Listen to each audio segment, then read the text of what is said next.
Tudo bem aí? Tudo certo. Aí você me dá um ok que... Não, tá ok, tá à vontade. Tá ok? Se vocês quiserem, 2 segundos. Pode... Tá bom. A Folha de Valinhos entrevista Paulo Bandina, candidato a prefeito de Valinhos. Paulo, obrigado por estar conosco, obrigado por poder separar esse tempo e dedicar esse tempo a estar conosco na Folha de Valinhos e falar sobre as coisas da nossa cidade. Eu que agradeço. Folha de Valinhos é conhecida, acho que é um dos jornais mais antigos da cidade, né? É uma honra poder estar aqui com vocês. Obrigado. A gente quer conhecer um pouquinho mais da sua história, então eu queria que você falasse um pouquinho aí quem é Paulo Bandina, da sua família, fala sobre a sua trajetória política, bom? Fala aí do seu engajamento social com a nossa cidade. Quem é o Paulo Bandina? Sou filho e neto de bisneto, eu diria, de imigrantes italianos, né? Meu bisavô chegou aqui no século retrasado, né? 1873, se não me engano, né? E meu bisavô trabalhou aqui nas fazendas das regiões, um pouco também ele trabalhou na estrada de ferro, quando estava construindo a estrada de ferro aqui, né? Meu avô começou a vida trabalhando com fazendas também, e depois eles compraram um sítio, cultivavam o sítio deles, mas meu avô também se enveredou para o caminho de Campinas, estava em amplo crescimento na época, né? E tinha muita cerâmica, uma demanda muito grande por materiais cerâmicos, né? E meu avô trabalhou também de ceramista há muitos anos, tal, e essa coisa toda. Meu pai ajudou a montar os fornos da Jatobá muitos anos atrás, né? E depois disso ele se enveredou para o caminho de construção civil. E eu com 12 anos ia com meu pai para a obra, né? E com 19 anos eu abri uma empresa e venho trabalhando até hoje. Há 25, isso faz 40 e poucos anos. Há 25 anos eu montei uma empresa de empreendimentos imobiliários. A gente tem construído alguns loteamentos, não é grande coisa não, nem muito, mas temos feito alguns bons loteamentos, até bem feitinho, caprichado e tal. Paralelamente a isso eu fiz um curso técnico de elétrica, né, que eu gosto desse ramo também, lá no Divino Salvador de Vinhedo, mas antes eu tinha estudado na Granja Eldorado, porque a gente morava num sítio lá, hoje é a tal Biquinha, que acabou virando uma pena, né, acabou virando quase uma favela, né, é uma favela lá, mas naquele tempo era um sítio muito bonito, era um sítio bacana, a gente tinha vaca de leite, tinha horta, tinha de tudo lá, né? Então eu estudava na Granja Eldorado até meu 3º ano primário. Depois a gente mudou para a cidade e fui estudar no SESI 299. Fiz o ginásio, aqui sempre tinha ginásio, né? Ginásio no Belo Homem, né? Conheci como Segundão. E depois eu fui fazer esse curso técnico em Jundiaí. Na época, eu sou mais velho de casa, e a gente não tinha condições de... apesar de eu ter passado escola pública para fazer engenharia, eu não tinha como me manter, não dava para se manter, até porque eu tinha que ajudar meu pai, sou mais velho de 5 irmãos, tal, então eu decidi, não, vou abrir uma empresa e trabalhar e pronto, né? Então não fiz engenharia, mas depois eu contratei engenheiros para trabalhar comigo. Essa é a nossa trajetória, vamos dizer assim, na vida profissional. A minha família, eu casei com a Madalena, ela é de Americana, a família dela é de Americana.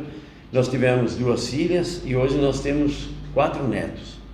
E o gostoso disso que eu falo, foi muito uma bênção de Deus, eu diria, que as 2 filhas minhas que casaram, né, com 2 engenheiros, a Juliana mais velha também engenheira, mais nova economista. Elas tiveram os seus filhos e o primeiro é homem e a segunda, as 2 tiveram mulher. Então eu tenho 2 netos, né, maiores, mais idade, e 2 netinhas mais novas, né, que aí também ficou bom que os irmãos cuidam da irmãzinha.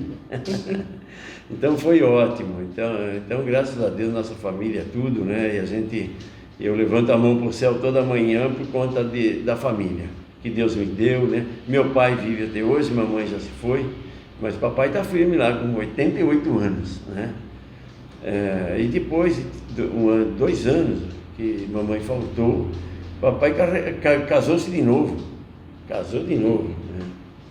Né? Está feliz da vida lá. Bom, tudo bem. Mas na política, você perguntou, né?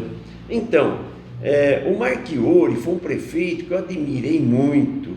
Quando eu era garoto, estudava no SESI, o Vicente Marchiori era prefeito. E o Vicente Marchiori era um prefeito um pouco diferente de tudo que a gente já se viu por aí. O Vicente ia lá na escola, não só no 299, eu sei que ele ia em outras escolas também. Ele aparecia às vezes do nada e comia merenda com a gente. E pegava a garotada e levava a conhecer indústria e um monte de coisa. Então, eu era garoto, tinha 12 anos, acho, nessa época. Aquilo me despertou para a política, sabe? Eu achava aquilo lindo. Pô, ele é prefeito e vem aqui comer merenda com a gente, entendeu? Ele é prefeito e entra no ônibus para dar uma volta com a garotada, visitar fábricas, né? A gente passava ali na calçada aquele tempo, era a Gessi Lever. E a gente escutava o barulho das máquinas lá, a gente sabia que lá dentro fazia sabonete, esse tipo de coisa. E um dia nós fomos visitar a Gessi Lever, né? E o prefeito junto, né? Isso, eu era garoto ainda, mas despertou essa vontade de ter essa proximidade com o poder público, eu achava bonito. Infelizmente, que eu conheci, que agia dessa forma, só foi Marchiori, infelizmente, mas ele era fantástico, Vicente Marchiori, né? E quando eu fui para a escola, tal, tinha aquela coisa, nós queríamos direta já, e não sei o que, aquela briga toda, porque nós queríamos direto, tal. Naquela época não tinha essa conotação de esquerda e direita, não, sabe? O povo era todo unido, não tinha nós e eles, entendeu? Infelizmente hoje tem muito isso, né? Mas naquele tempo não tinha nada disso, então a gente lutava por democracia, nós queríamos, era um sonho votar para presidente e tudo mais. Infelizmente, naquela época já, o povo de um modo geral era usado como massa de manobra, como é hoje também. E não falaram toda a verdade para a gente, essa que foi a verdade. Então a gente era estudante, engajamos nessa luta por diretas já, aquela coisa toda. Aí eu estava misturado aí com todo mundo da política já, né? E em 82 eu fui candidato a vereador. Não consegui ganhar a eleição, acho que eu fiquei terceiro suplente. Pela minha colocação, eu achei que estava bom, né? Então trabalhei mais 6 anos, porque teve uma prorrogação de prazo para a eleição seguinte, e em 88 eu ganhei a eleição de vereador. Aí eu aprendi muita coisa, porque em 88 havia sido promulgada a nova Constituição. Nós assumimos em 89 e havia a exigência de adaptação da Constituição Estadual e da Lei Orgânica do Municipal pela nova Constituição. Então eu fui, naquele período, o vereador que na época foi chamado de vereador constituinte, porque nós fizemos toda a revisão da lei orgânica, né? E tivemos que votar lei a lei, foi muita lei. Eu lembro até que na ciência tinham descoberto na época, né? Falava-se muito em buraco negro, e aí em astronomia, né? E aí o que acontecia era o seguinte, tinha artigo da lei orgânica que não dava acordo de jeito nenhum, porque tinha que ter maioria de votos, e não dava acordo, não dava. Então nós dizíamos que alguns artigos caíram no buraco negro.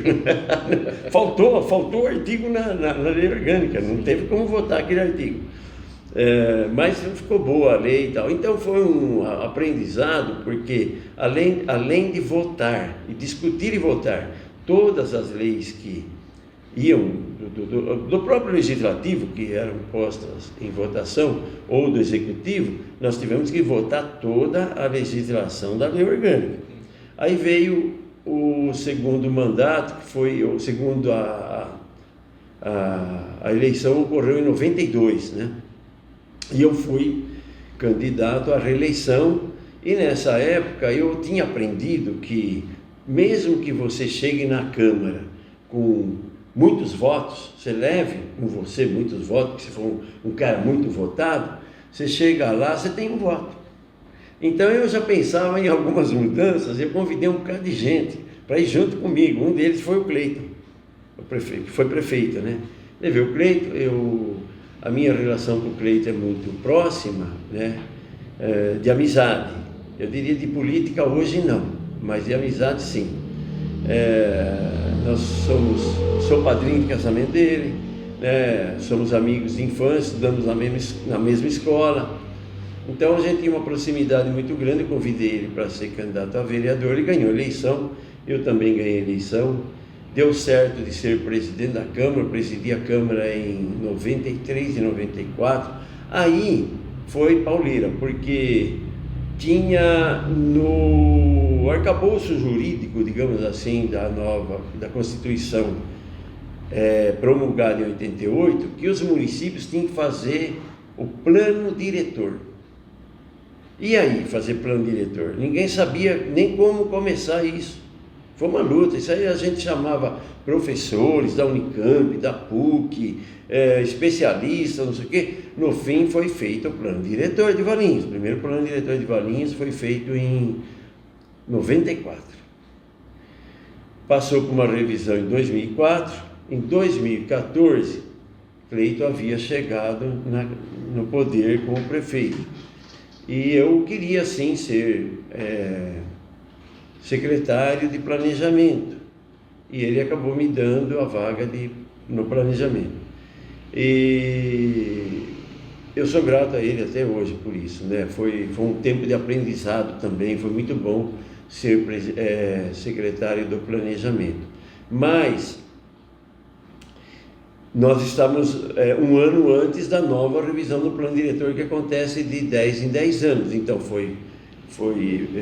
aconteceu o plano diretor em 94, em 2004 tem uma revisão, em 2014 teria outra revisão. Aconteceu que eu falei com o Cleiton sobre isso. Ele falou assim: cuida disso para mim. Então eu montei dentro da prefeitura, montamos juntos, claro, com a anuência dele, uma equipe multidisciplinar, técnica, e fizemos o plano diretor. Quando chegou no final de 2014, tinha que fazer as audiências tal, e botar esse plano efetivamente pronto para mandar para a Câmara para votar. O Cleiton pediu o cargo, eu fui embora da prefeitura, né? Fui dispensado da prefeitura e aí o plano diretor também não continuou. Depois veio o Dr. Orestes, e o Dr. Orestes só agora, no finzinho agora, é que parece que se preocupando em aprovar o plano diretor. Mas a gente vê que tem muita oposição, não sei se sai. Mas a minha carreira política foi nessa linha de querer melhorar a cidade, fazer coisas diferentes, né? Eu entendo que a gente pode sim fazer um bocado de coisa que não está sendo feito hoje e pode ser feito, né? Até aprendendo com outras prefeituras, outros sistemas de governo que a gente tem. Hoje, com a globalização, você tem uma facilidade de aprender com o mundo inteiro, né? Então tem muita coisa boa por aí que não está sendo aproveitada como boas práticas administrativas, eu diria. Diante disso, nós vamos para a segunda pergunta, então. Por que o senhor quer ser candidato a prefeito de Valinhos, que o senhor quer ser prefeito de Valinhos? Justamente, né? Porque, como dizia o Rui Barbosa, né? De tanto ver nulidades, de tanto ver o poder, às vezes, na mão de pessoas. Ele foi mais duro que eu, ele falou de pessoas más. Eu não acho que as pessoas são más, né? As pessoas são normais e não julgo ninguém como uma pessoa má, mas às vezes não tem vontade de fazer diferente, medo de fazer diferente, e também o sistema que hoje impera no mundo democrático, eu diria de modo geral. Por quê? Porque se aplica uma prática política democrática, é democrática sim, mas ela é de coalizão, sistema de coalizão. Então, você tem que, para fazer uma mudança, você tem que fazer algumas coisas muito casada com muita gente. Então, você tem o poder legislativo interferindo no executivo e vice-versa. Então, o que acontece? Fica pesado o Estado, e eu defendo, e por isso quero ser prefeito, esse é o grande motivo, eu diria, de um Estado mínimo e uma gestão máxima, entendeu? Estado mínimo. Eu acho que o Estado tem que ser pequeno, ele não pode ser grande. A iniciativa privada cuida do resto. E eu vejo na iniciativa privada, por ser empresário, que a presença do Estado atrapalha a iniciativa privada e muito, entendeu? Porque tem muita regulamentação.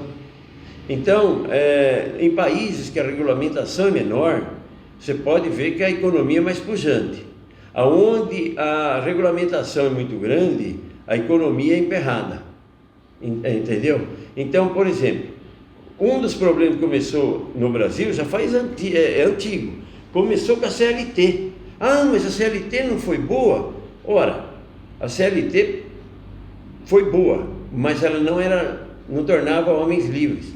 Nós ficamos uma nação de homens presos pela lei. A lei nos prendeu. Porque você não podia ter um funcionário fora da CLT. Enquanto que em outros países, que tem um regime previdenciário e tudo mais, igual o Brasil, tem também a liberdade de ficar fora desse sistema. Você não precisa ser tutelado pelo Estado. O Estado pode tutelar aquelas pessoas que precisam de tutela, não todos. Imagina, o cidadão, vamos dizer assim, as pessoas que formam um país ou uma nação, elas são cidadãos que têm livre-arbítrio, primeiro, e segundo, têm suas faculdades mentais para tomar decisão apropriada. Ninguém precisa tutelar ninguém. E a CLT foi uma grande tutela que engessou o país.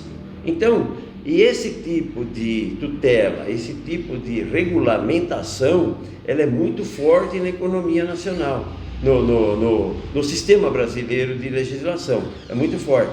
E isso tem emperrado o país em relação a outros, inclusive a vizinhos. Por exemplo, no Chile, você quer ver uma regulamentação que não tem muito a ver com o sistema trabalhista, mas na própria política. Aqui você só pode ser candidato se você for filiado num partido, certo? Na Argentina você pode registrar sua candidatura avulsa. Por que aqui não pode? Então, de um modo geral, o arcabouço jurídico brasileiro, ele é um sistema tutelar, sabe? E isso também, você quer ver uma coisa muito interessante? Os índios guaranis, eles ocupavam Mato Grosso, essa região toda, o norte do Paraná, aquela região toda ali, e, lógico, o norte da Argentina, Paraguai, em peso praticamente, né? Praticamente todo o Paraguai existiam tribos guaranis, né? Aldeias guaranis, esse povo guarani povoava toda essa região. No Paraguai e em outros países, os índios guaranis não foram tutelados por uma, como é que chama aqui, a FUNAI. Não foram tutelados por FUNAI nenhuma. Se você for hoje numa das feiras de agronegócio, no norte do Paraná ou no oeste do Paraná, naquela região ali de Campo Mourão, aquela região, quem que compra máquinas e paga à vista em dólar, sabe? Máquinas caríssimas, máquinas de 2, 3 milhões, colheitadeiras, tudo mais. Índios fazendeiros paraguaios. E os nossos índios? A tutela da FUNAI está mantendo até hoje os nossos índios praticamente numa escravidão social, eu diria. Porque eles não têm, e eu conheço índios, inclusive, eu sou amigo de um cacique chavante, chama-se Sererê, mora hoje em Campinápolis, uma cidadezinha do interior do Mato Grosso, que só chega, olha, de caminhonete 4x4, entendeu? Só carro 4x4 lá, né? Mas ele está lá, e tem uma reserva muito grande lá, e os familiares deles estão lá. Índio não quer apito, como dizem. Índio quer usar celular, índio quer viver como a gente. E a FUNAI fica com essa coisa de ficar botando eles na condição de não... como é que fala assim? De pessoas de uma instrução menor ou de uma cultura inferior ou até de uma... ou não civilizados. E eu vou te falar uma coisa, a civilidade do Chavante é invejável. Eu conheço bem por dentro, eu já fiquei muito tempo com eles lá. Um Chavante, por exemplo, não levanta um mindinho para uma mulher. Eles não, imagina. Índio Chavante, se ele dar um tapa numa mulher, os demais Chavantes vão amarrar ele lá numa árvore e dar uma vara para cada mulher, e coitado, tem nego que não sobrevive não, entendeu? Alguns não sobrevivem. Então, o código, digamos assim, ético, moral e civilizatório dos índios é muito grande. Nós brancos, né, que somos considerados brancos, porque para eles, todos nós, pode ser um africano mesmo, de tez bem negra, digamos assim, para eles é branco, porque Chavante e branco, eles são muito orgulhosos disso, inclusive da cultura deles e tudo mais, mas eu diria assim, eles são renegados a uma situação de não se aproveitar como brasileiros que são, dos avanços tecnológicos, o pouco que nós temos, eles são, a FUNAI renega isso tudo a eles, infelizmente. Mas os guaranis, por exemplo, que estava falando deles, aqui no Paraguai, nessa região toda, são toda gente rica, sabe? Fazendeiros, ganham dinheiro, é bem diferente daqui, né? Então, essas coisas é que me leva a ter essa vontade agora. Eu nunca tive ambição de ser prefeito. Mas eu vejo assim, alguém tem que fazer alguma coisa para uma mudança. Se alguém aí tivesse feito uma proposta, igual nós temos combinado, e aliás, chegou aqui o meu vice, né, o Vicentinho, há quase 2 anos atrás nós fizemos uma reunião com um grupo pequeno de pessoas, devia ter 15 pessoas, e nós acordamos como nós iríamos trabalhar nessa linha. Até hoje nós estamos nessa linha. Estado mínimo e gestão máxima. Esse é o lema da administração e a nossa vontade de ser prefeito. É isso aí. No seu plano de governo você fala sobre isso? Falo da sobre redução isso. Né, de número de secretarias. Número de secretarias. Esse conselho gestor, né? Explica um pouquinho mais sobre isso, como você pretende fazer isso na prática. Então, eu entendo que para uma prefeitura do Porto de Valinhos ter... parece que 18 secretarias e mais 2 ou 3 cargos equivalentes à secretaria, eu acho um absurdo, né? Então, o que eu quero é reduzir isso para 7 secretarias. E nós já fizemos um estudo com técnicos em administração, é perfeitamente possível fazer isso. Eu vou criar uma secretaria nova, apesar de aglutinar várias, eu vou criar uma nova que é a Secretaria de Meio Ambiente, que eu acho que é uma pauta muito importante e não se tem dado, a administração pública não tem dado atenção a essa demanda, digamos assim, essa pauta. Então nós vamos criar a Secretaria do Meio Ambiente. Eu não sei como que nós vamos fazer juridicamente, mas o DAI não vai ter mais essa estrutura que tem, que eu até brinco. O DAI parece um sultanato, né? E o que é o DAI? Um prestador de serviços. Ele colhe água, trata a água, bota na torneira das casas, recebe o esgoto e trata e devolve ao rio. É serviço, né? E tem presidente, tem tudo isso. Então o que eu quero fazer? Na Secretaria de Meio Ambiente, criar uma secretaria que vá cuidar do meio ambiente realmente. O DAI vai junto na Secretaria do Meio Ambiente. Alguns recursos que o DAI conseguir gerar, vai ser aplicado no meio ambiente. E para isso nós estamos criando uma certa hierarquia, por isso que tem o Conselho Gestor, que é um conselho que nós pensamos muito, mas ele é paritário. Então vamos dizer assim, esse Conselho Gestor tem pessoas da própria administração pública que vai fazer engrenagem entre as secretarias. Então, uma secretaria não vai tomar decisão de fazer um determinado evento ou de fazer um determinado trabalho, alguma coisa, sem estar engrenada com as demais. Hoje não tem essa engrenagem. Eu sei porque eu trabalhei lá 2 anos e é tudo solto. Cada secretaria faz o que acha que deve e tudo mais.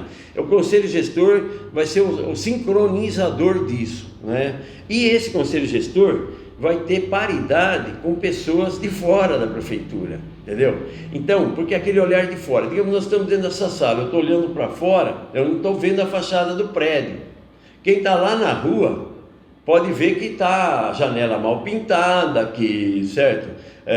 A parede está descascando, alguma coisa. Olhar externo tem que ter numa administração, não é só o interno. Então, o conselho gestor ele vai ser paritário justamente para esse olhar externo trazer subsídios, né? Mas, de um modo geral, as secretarias que nós vamos criar, que são 7, você já viu no plano diretor, né? Que vai estar, vamos dizer assim, num status maior, digamos assim, é a educação.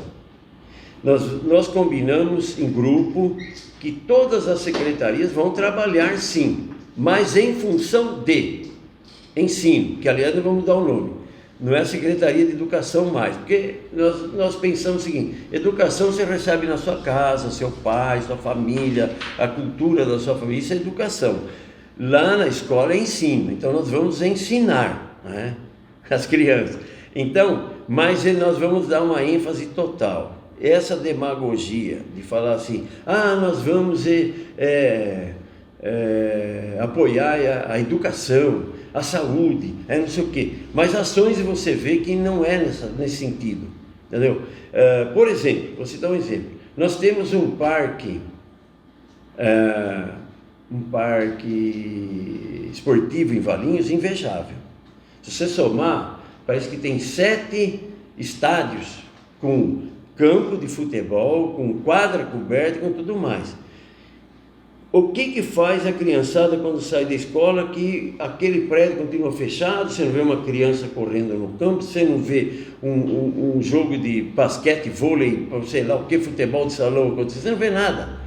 Então, quer dizer, nós vamos criar na Secretaria de Ensino o contraturno escolar. Agora, o contraturno escolar é só futebol? Não, é cultura. Vamos dizer assim, vamos tentar inserir, eu não sei se é possível, mas tudo isso é uma questão de tempo. Às vezes nós vamos tentar inserir no currículo escolar educação ambiental. E aí que entra aquela Secretaria de Meio Ambiente. Então o aluno, uma vez por semana ou 2 vezes por semana, conforme, nós vamos discutir isso como vai ser, mas vai ser assim: a criança vai ter aula de meio ambiente. Aonde? Numa escola de meio ambiente. O que tem na escola de meio ambiente? Tem mata, tem córrego, tem rio, tem lagoa, tem nascente, e tem uma escola ambiental e um viveiro de mudas. Aí essa criança vai lá e ela vai receber 2, 3 sementinhas, ela vai plantar aquela sementinha, na semana seguinte ela chega lá, ela vai ver que está nascendo a plantinha, ela vai regar a plantinha dela e de todo mundo. Quando essa plantinha crescer, ela vai a campo plantar. Aonde? Nas 620 nascentes que nós temos no município, e nenhuma cuidada. Tá? Então nós temos hoje 620 nascentes no município, que se você cuidar, você reflorestar em volta, você fazer a mata ciliar, conforme a lei, eu não estou inventando a roda, não, é o que está na lei. Se você fizer isso, você vai triplicar a vazão daquela nascente, certo? Então isso vai ser a nossa escola ambiental, isso vai ser a nossa Secretaria de Meio Ambiente, certo? Que vai estar debaixo da Secretaria de Ensino, entendeu? Nesse quesito. Aí tem a Secretaria de Desenvolvimento Econômico, vai cuidar de trazer empresas para a cidade, de aumentar o turismo da cidade, de apoiar o agricultor, vai. Mas vai também ensinar nossos alunos a serem empreendedores. Entendeu? Quanto vale o dinheiro? certo? O que é uma poupança, o que é uma conta bancária, que você primeiro tem que ganhar para depois gastar, entendeu? É isso que essa secretaria vai fazer. Aí vem a secretaria, digamos, outras secretarias, por exemplo, né? Qual outra secretaria que está debaixo, vamos dizer assim, do comando, digamos, da Secretaria de Ensino? A minha vontade é deixar praticamente todas, sabe, meio um grauzinho abaixo, para quando a Secretaria de Ensino precisar de qualquer delas, ninguém dizer não, para que a gente realmente tenha uma secretaria que ensine as crianças. Então, nesse segundo turno, por exemplo, Secretaria de Segurança. Quanta coisa boa você pode ensinar para uma criança sobre segurança? Segurança pessoal, cuidado pessoal, se um botijão na sua casa pegar fogo, o que você faz, não é? Noção de perigo, tudo mais. Isso tudo nós vamos passar para as nossas crianças. Quem que vai ajudar a Secretaria de Ensino fazer no contraturno? As demais secretarias, fazendo programas com eles, fazendo uma série de coisas. Então essa é a nossa visão, para que não ficamos naquele discurso demagógico que vai investir na educação, mas no fim é sempre mais do mesmo, né? Sempre mais do mesmo, e até isso é uma coisa que discutimos em grupo.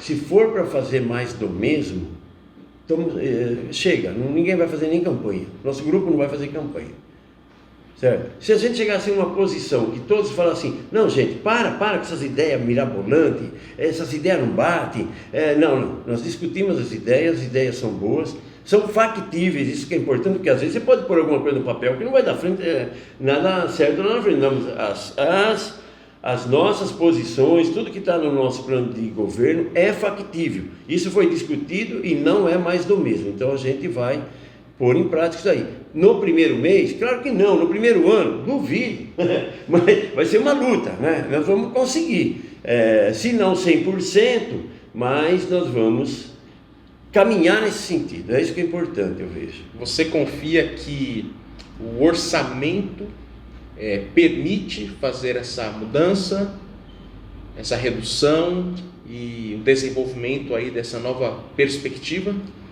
Olha, hoje eu vejo assim, o orçamento está apertado por causa do peso da máquina, que nós vamos reduzir bastante esse peso, certo? Segunda coisa, quando você fala em contraturno escolar, as pessoas acham que você vai gastar o dobro da educação, né? Não vai. Sabe por que não vai? Porque cada programa que você faz na área de ensino, você faz o programa e o governo paga aquele programa para você. Não é a prefeitura que tem que bancar.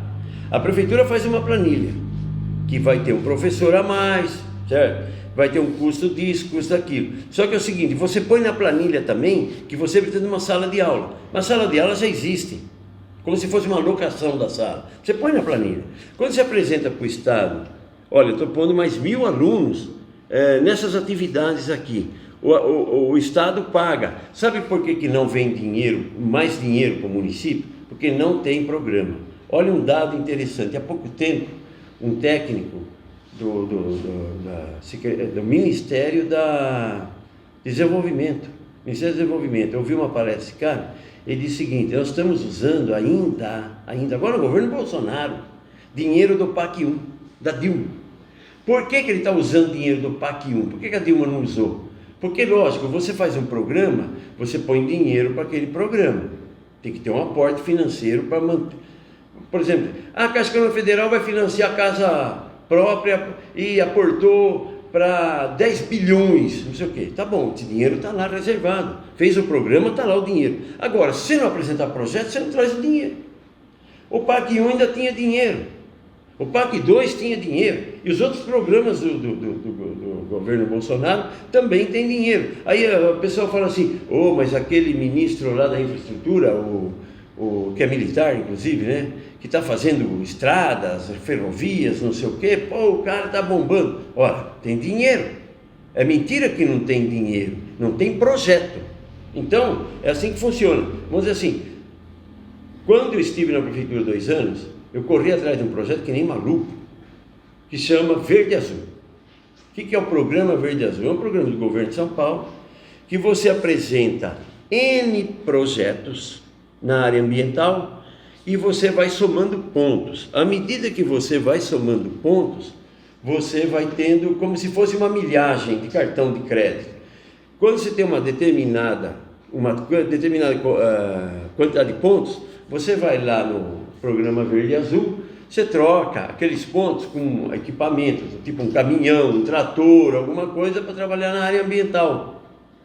Nós estávamos quase conseguindo, aí eu saí da prefeitura, o programa micou, acabou em nada, nem tem mais, acho que, porque se caiu abaixo de uma certa quantidade de pontos, você é eliminado do programa, entendeu? Acho que hoje nem Valinhos nem mais faz parte do programa, e não fazia.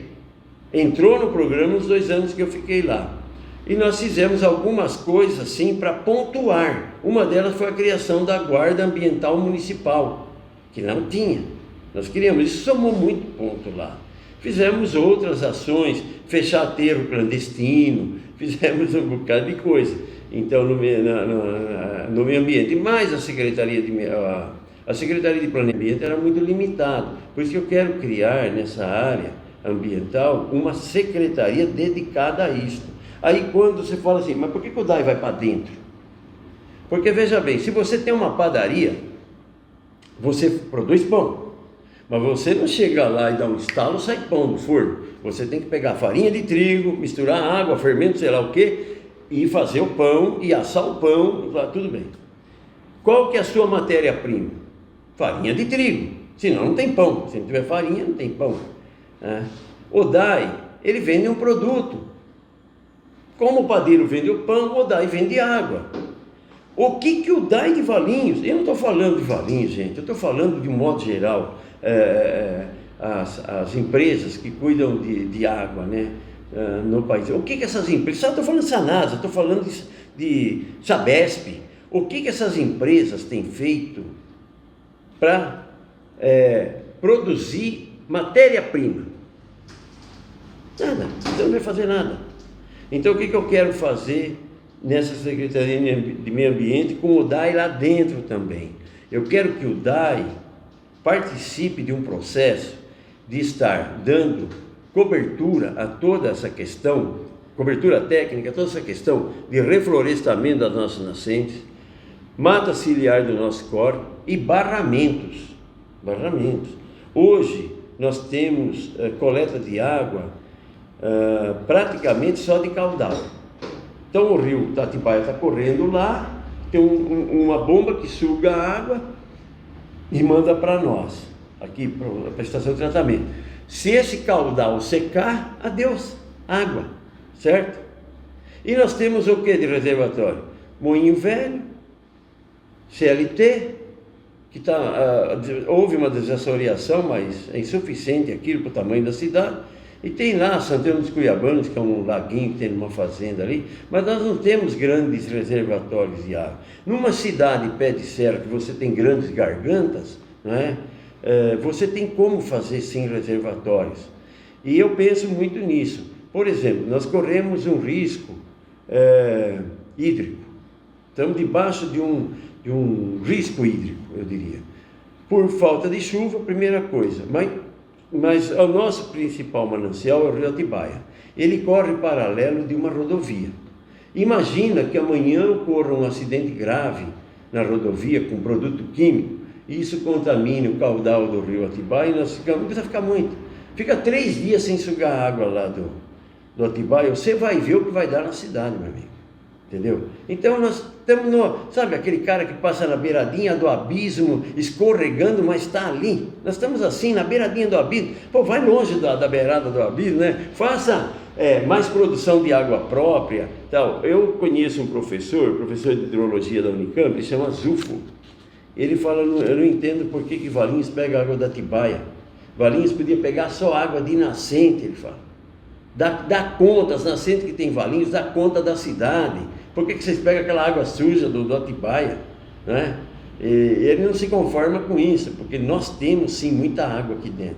Então, vai faltar água se não fizer investimento, lógico. Se fizer investimento, não vai faltar. Você mencionou o Marcos Vicentinho, que está te acompanhando aqui nessa noite. ser candidato a vice, A né? vice, isso. E eu gostaria que você compartilhasse, claro, que você confia nele, ele está caminhando contigo, Sim. mas ele está estreando na política, né? Está começando a sua jornada política aí nesse ano, e eu queria que você falasse um pouquinho sobre isso e quais são os seus planos aí ao contar com um vice como o Marcos Vicentim. Então, o Marcos Vicentim foi uma boa surpresa de aceitar ser vice, porque eu tinha uma dúvida se ele aceitasse ou não, né? Mas foi uma boa surpresa ele aceitar. Mas Marcos Vicentim já concorreu à eleição de vereador em dos tempos, sempre foi ligado ao PL, né, que foi o partido do Dr. Vitório, né, que se elegeu 3 vezes pelo PL, né? Acho que ele foi inclusive vereador pelo PL também, e foi um partido forte aqui em Valinhos, né? Depois aconteceu aí alguns desencontros com essas questões de coligações, e o PL praticamente ficou abandonado, diria assim, né? Mas depois eu tenho um pouco de conhecimento com o deputado que é da região, que é o Paulo Freire, e numa dessas conversas com o assessor dele, ele se mostrou interessado em trazer de novo aquele pessoal que sempre militou no PL e tal junto, né? E nós pegamos o partido, reorganizamos o partido, a nominata do partido, tudo direitinho, e Paulo pediu para que o Mota fosse presidente do partido. Então o presidente é o Mota, e tem o secretário, todo mundo lá fez a nominata certinho, e o Marcos, desde então, era filiado no PL já. Ele não é filiado agora dessa nova reestruturação do partido, ele já vinha filiado de muitos anos atrás. E aí nós começamos, né, procurar pelo menos alguém do PL, até porque formamos uma coligação, aliás a nossa é a única coligação. Todos os demais candidatos aí não conseguiram se coligar com ninguém e eles estão lançando tudo chapa pura. Por exemplo, o candidato do PMDB é o prefeito e o vice do PMDB, e assim são dos outros partidos que tem candidato a prefeito. E o PL não, o nosso grupo, né, que nós chamamos de coligação Valinhos para Todos, né, é uma coligação, porque eu sou de um partido e o Marcos é do PL. O partido que eu estou é um partido pequeno, que também tem uma vocação de direita, e eu até quis ir conhecer o pessoal, porque eu não conhecia o partido até então, eu não sabia quem era quem.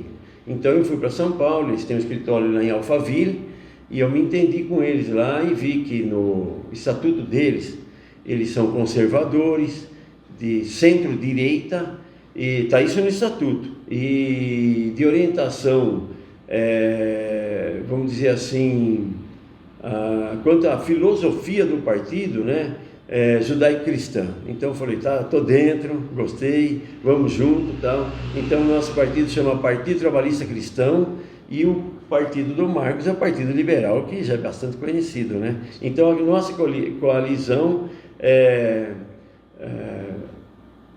o nome, né, é Coalizão do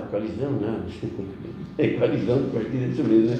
Coalizão Valinhos para Todos, é isso daí.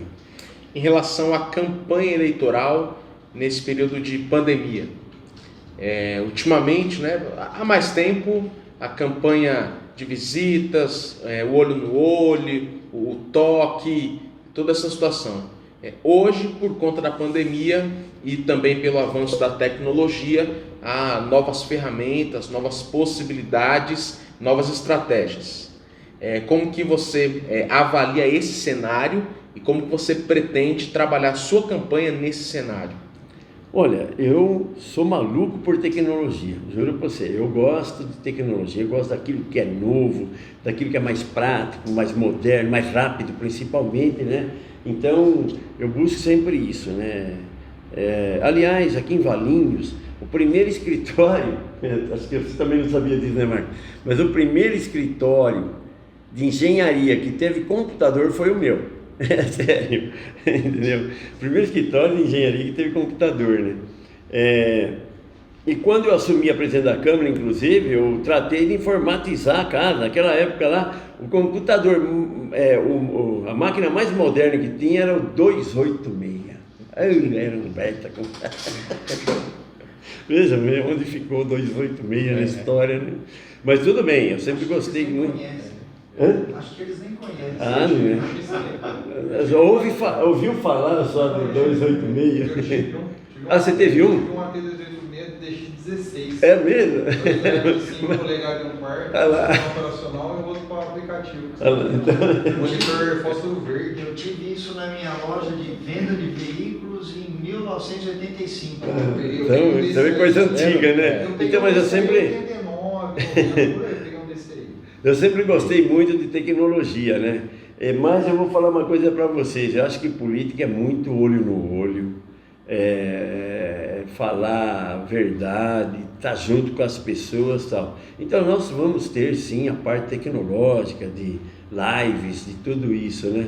Mas eu não vou abrir mão não de um bom abraço, viu? Esse negócio, eu vou falar uma coisa para vocês, negócio de como é que é? Pandemia. Para mim é mais pantomima que pandemia, né? Esses dias eu vi um desabafo de uma menina, ela trabalha numa multinacional e ela é brasileira e ela estava em Singapura. Tá na internet rolando aí.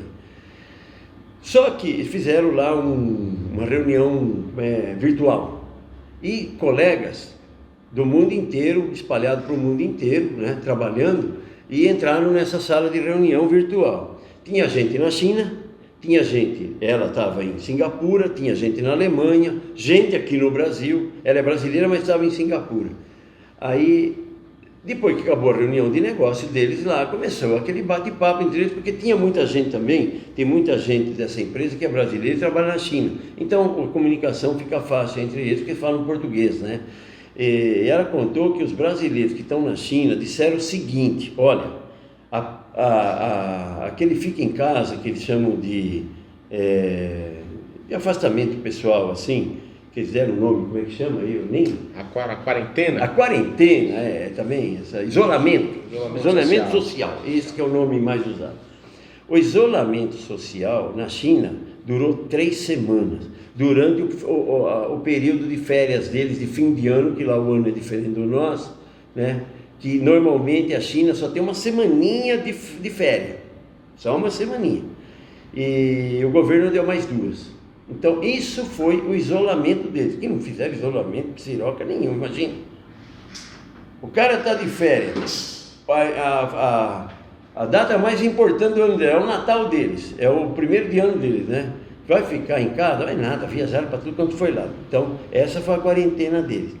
Em maio foi abolido máscara, desde maio não usa máscara. E nós aqui, com essa, para mim é uma pantomima, sabe? Então eu entendo o seguinte, eu trabalho na Santa Casa, sou diretor lá, estou licenciado, mas sou diretor lá, sou irmão lá de longa data, então eu tenho amizade com todo mundo lá.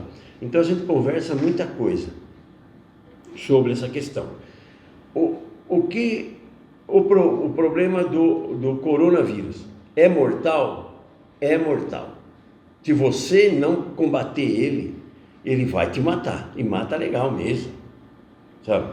Agora, por quê? Porque ele é um vírus que ele tem uma multiplicação muito grande e ele detona com a imunidade da pessoa. Agora, por que ele detona com a imunidade? Porque a sua imunidade já perdeu para ele.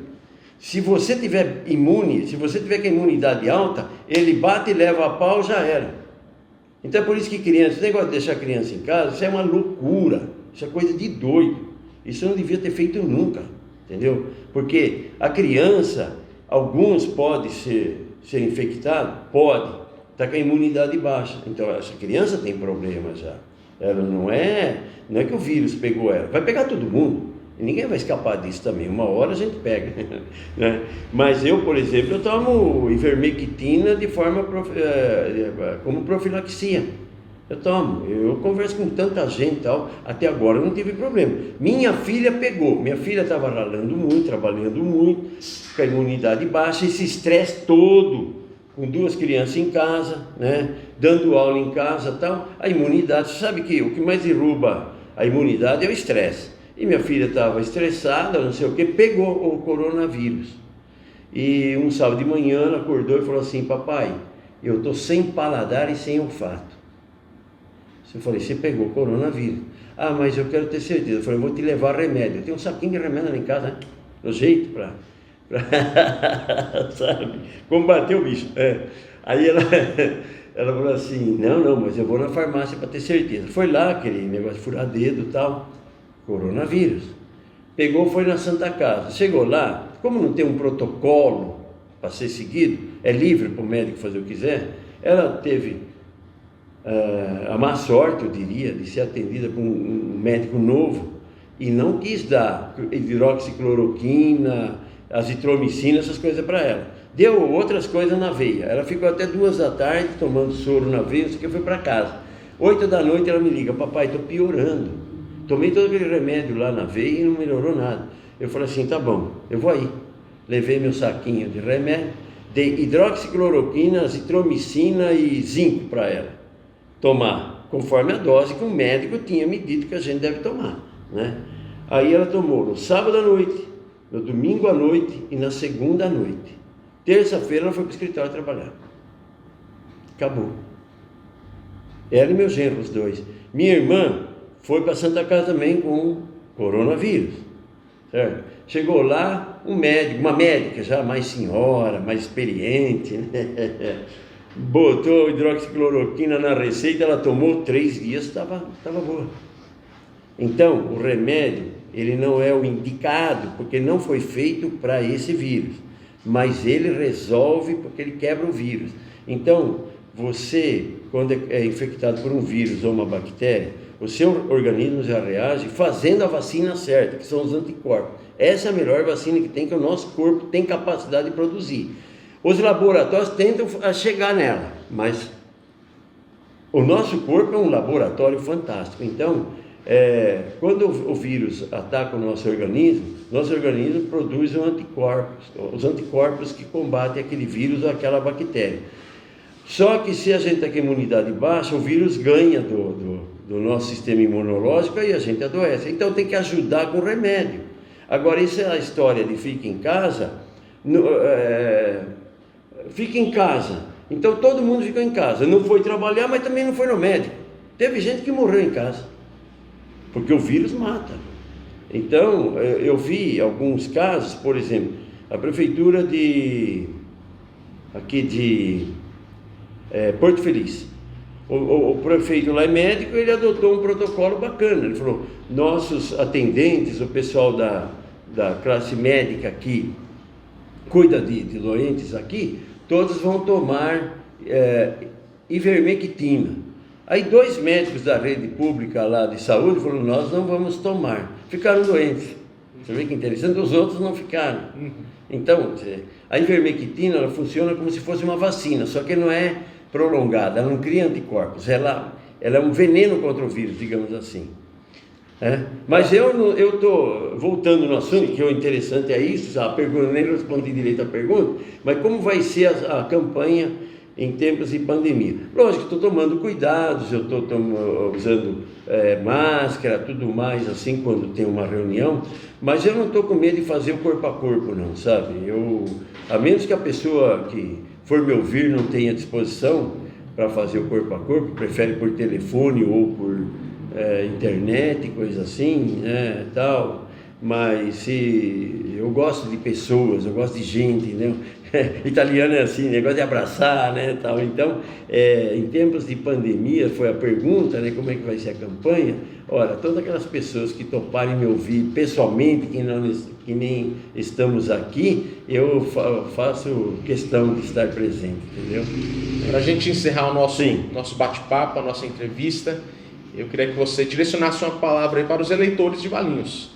Uma última palavra nesse encerramento para a gente poder concluir a nossa entrevista.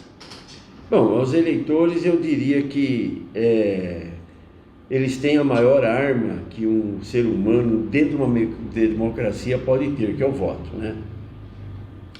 E eu não sou um cara que chegaria para eles descaradamente e falar, eu quero seu voto, vote em mim. Não, peraí, leia meu plano de governo, vê quais são as nossas propostas, e se você fizer coro com as nossas propostas, vamos junto, né? Agora, a minha palavra para o eleitor é a seguinte: nós vamos fazer, ou vamos dar voz àquelas pessoas que caladas sofrem por N motivos, filas de hospitais, filas de exames, essa coisa toda. Nós vamos direcionar o recurso público, que não é muito, mas exatamente naquelas questões básicas das pessoas. Nada de um sultanato, essa coisa toda, uma máquina inchada para agradar outros políticos, ou para fazer uma política de coalizão, essa coisa toda. Não vamos ter isso, entendeu? Isso vai ser uma administração muito enxuta, muito voltada para as pessoas, de um modo geral, né? Seja no ensino, para as crianças, seja para os adultos, na área médica, ou para as mulheres principalmente, né? Tem que ter um cuidado especial com as mulheres, né? Porque elas estão gerando filhos, né? E tem que ter um cuidado muito grande nessa área. Mas é isso. E também agilidade. Hoje, a dificuldade do cidadão valinhense é o serviço público demorado em todas as áreas. Todo mundo reclama. Eu não estou falando de Valinhos, hein? Eu estou falando em modo geral, né? O serviço é muito lento, muito demorado. Por quê? Porque não se emprega tecnologia. Não se emprega tecnologia, muito na unha ainda, muito no pessoal, assim. Então a gente tem que meio que tornar a máquina pública mais robotizada. Não sei se seria o termo correto, mas ela ser um pouco mais, contar com tecnologia a favor do cidadão para agilizar serviços. É isso. Ok, Paulo. Obrigado pela sua presença, por estar conosco, por poder também apresentar aí algumas das suas ideias, dos seus projetos. E a Folha de Valinhos deseja sorte aí na sua campanha, na sua jornada política desse ano. Obrigado. Obrigado, eu que agradeço. Muito bom estar aqui. Obrigado mesmo. Obrigado. Valeu.